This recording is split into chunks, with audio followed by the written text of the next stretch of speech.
পাখির দাম কত? আপু ওটা তো জোড়া 1400 টাকা। দুইটা পাখি আছে? হ্যাঁ, এগুলো বিক্রি হয়ে গেছে। তো পাখিগুলো তো অনেক সুন্দর। আপু টাকাটা?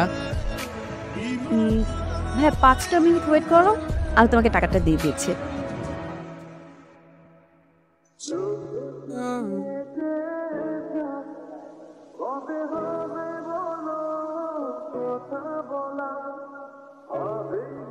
কি ব্যাপার, এত দৌড়ে আসছো কেন? Happy Valentine's day my queen.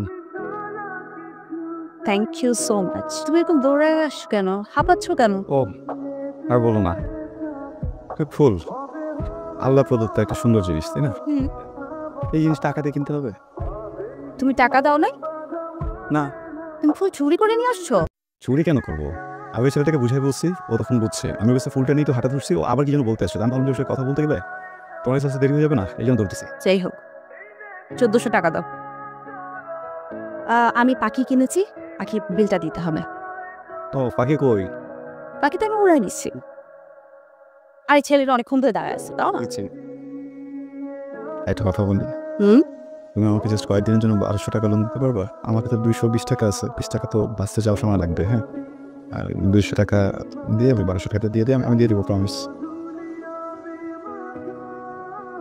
এই নাও ভাইয়া, থ্যাংক ইউ। পাখি উড়ে দিচ্ছ? আমি ভাবছিলাম যে আমি বিয়ের পরে তোমাকে একটা ময়না পাখি কিনে দেবো, কিন্তু তুমি তো পাখি ছেড়ে দাও, তাহলে কি হবে? ময়না পাখি কেন কিনে দেবা? আমি অফিসে থাকবো না, কাজে থাকবো, তো তোমাকে তো বেশি একটা সময় দিতে পারবো না, কারণ তুমি বোর হবা। ময়না পাখির সাথে সময় কাটাবা। আমি তোমার সাথে কথা বলবো ফোনে, তুমি যখন অফিস থাকবা। এসে থাকবে ফোনে কথা বলবে।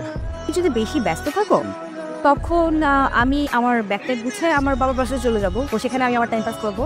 আর তোমার যদি খুব বেশি বোর লাগে, তুমি একটা কাজ করতে পারো, একটা ময়না পাখি কিনে ময়না পাখির সাথে টাইম পাস করতে পারো। ময়না পাখি তো অনেক ভালোবাসবে। Very bad joke.